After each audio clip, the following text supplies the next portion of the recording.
ठाण्यातील पाणी वाहतूक कोंडी आणि खराब रस्त्यांच्या मुद्द्यावरून मनसे आणि ठाकरेंच्या शिवसेनेचा मोर्चा थेट महानगरपालिकेवर मोर्चा धडकणार। मोर्चाच्या पार्श्वभूमीवर ठाण्यात बॅनरबाजी।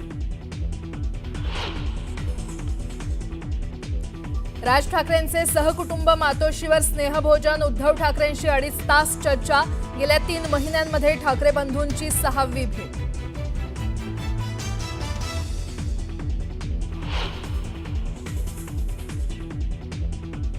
काँग्रेस बरोबर असणाऱ्या हिंदूने ठरवलं पाहिजे मुसलमान एक साथ तुमच्या बरोबर येतोय, आम्ही तुमच्या विरोधामध्ये जातो। हिंदूंनी काँग्रेस विरोधी भूमिका घ्यावी। अहिल्यानगरच्या सभेतून पडळकरांची टीका।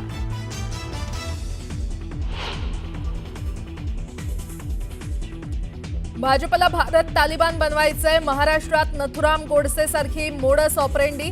शांत डोक्यानं जात आणि धार्मिक वाद पेटवले। काँग्रेस प्रदेशाध्यक्ष हर्षवर्धन सपकाळ यांची भाजपवर सडकून टीका।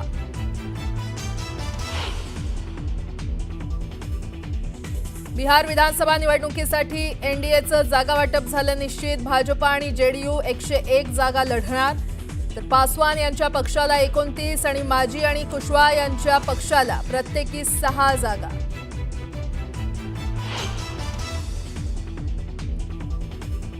आणि दिवाळीच्या तोंडावर एसटी कर्मचाऱ्यांचा धरणे आंदोलनाचा इशारा। शिंदेंसोबतच्या बैठकीत तोडगा न निघाल्यास मंगळवारपासून राज्यव्यापी आंदोलन।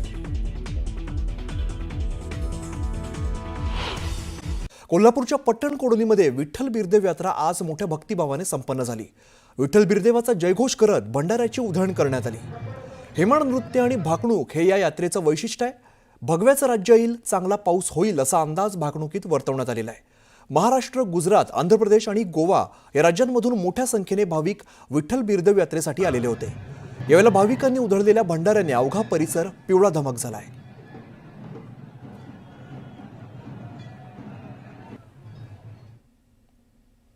बुलेटिनमध्ये आता घेऊया बातम्यांचा वेगवान आढावा।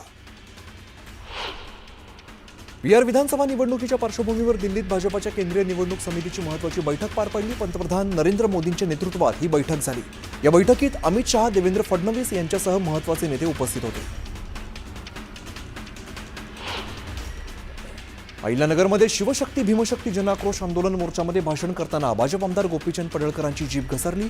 थॉट्स ऑफ पाकिस्तान या बाबासाहेब आंबेडकरांच्या पुस्तकाचा दाखला देत भारत मुस्लिमांना युद्धाचं मैदान वाटतं असा दावा त्यांनी केलाय। त्यांच्या या वक्तव्यामुळे नव्या वादाला तोंड फुटलंय।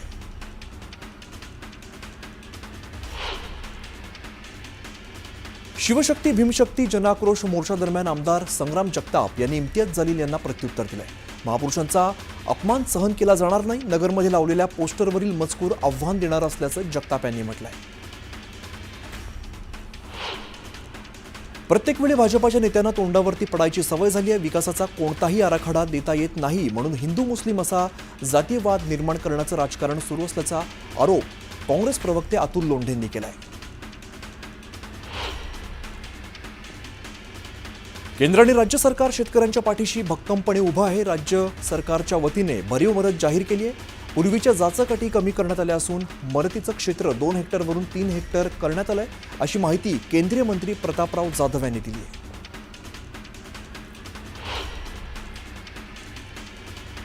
उद्धव ठाकरे आणि राज ठाकरे यांची आज पुन्हा एकदा भेट झाली। या भेटीवरून राज्यमंत्री पंकज भोयर यांनी प्रतिक्रिया दिली आहे। कितीही भेटी झाल्या तरी महायुतीला फरक पडणार नाही।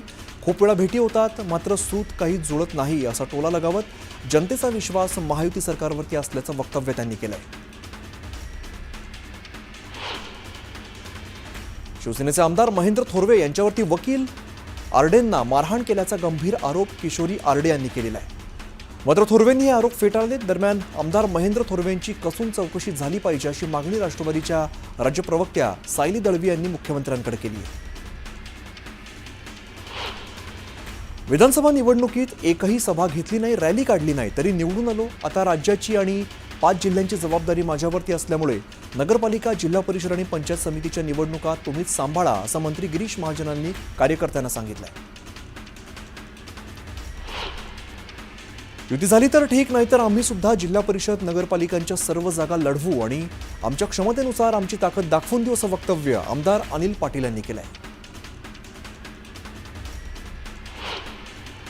काँग्रेसकडून 3 वेळा आमदार राहिलेले भाऊराव पाटील गोरेगावकर शिवसेनेमध्ये प्रवेश करणार आहेत. आज झालेल्या कार्यकर्त्यांच्या बैठकीत त्यांनी हा निर्णय घेतलाय. 2 दिवसात ते उपमुख्यमंत्री एकनाथ शिंदेंच्या उपस्थितीत पक्षप्रवेश करतील. वसंतदादा शुगर इन्स्टिट्यूटमध्ये बैठकीला 163 साखर कारखान्यांच्या पदाधिकाऱ्यांसोबत बैठक पार पडली. या बैठकीला शरद पवार आणि अजित पवार उपस्थित होते. या बैठकीदरम्यान उपमुख्यमंत्री अजित पवारांनी शरद पवारांच्या शेजारी बसणं टाळलं. ठाण्यात राज ठाकरे आणि उद्धव ठाकरेंचे एकत्र बॅनर झळकलेत. ठाणे शहरातील पाणी समस्या, वाहतूक कोंडी तसंच खड्ड्यांविरोधात मनसे आणि शिवसेना ठाकरे पक्षाचे उद्या महानगरपालिकेवरती मोर्चा असेल. डोंबिवलीतील भाजपाचे पदाधिकारी विकास म्हात्रे आणि त्यांच्या पत्नी कविता म्हात्रे शिंदेंच्या शिवसेनेत प्रवेश करणार आहेत. शिवसेनेच्या पदाधिकाऱ्यांसोबत म्हात्रे दाम्पत्यांचे फोटो झळकले. त्यामुळे आता राजकीय वर्तुळात चर्चा रंगू लागली आहे. आमदार अब्दुल सत्तारांच्या उपस्थितीत सिल्लोडमध्ये शिंदेंच्या शिवसेनेचा कार्यकर्ता मेळावा पार पडला. स्थानिक स्वराज्य संस्थांच्या निवडणूक प्रचाराचा नारळ फोडून शुभारंभ करण्यात आलाय. कर्जमाफी तर द्यायची नाही, पण शेतकऱ्यांना नाद लागला असं म्हणायचं. बाबासाहेब पाटलांच्या वक्तव्यावरून बच्चू कडूंनी टीका केली आहे. डहाणूमध्ये शिवसेनेत मोठ्या संख्येने पदाधिकाऱ्यांनी पक्षप्रवेश केलाय. भाजप, काँग्रेस आणि राष्ट्रवादीच्या पदाधिकाऱ्यांनी प्रवेश केलाय. रवींद्र फाटक यांच्या उपस्थितीत हा पक्षप्रवेश सोहळा पार पडलाय. एसटी कामगार संयुक्त कृती समितीने आपल्या विविध प्रलंबित मागण्यांसाठी राज्यव्यापी आंदोलनाची हाक दिली आहे. उद्यापासून मुंबईतील आझाद मैदानात बेमुदत धरण आंदोलन केलं जाणार आहे.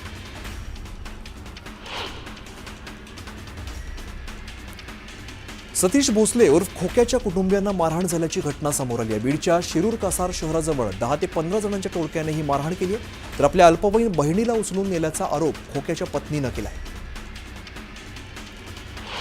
नाशिकमधील सरकारवाडा पोलीस ठाण्याच्या हद्दीत झालेल्या गोळीबार प्रकरणात पोलिसांनी मोठी कारवाई केली आहे. भाजप पदाधिकाऱ्याच्या पुतण्याला अखेर अटक करण्यात आली आहे. या प्रकरणात 3 अटक झाली असून फरार आरोपींचा शोध सुरू आहे.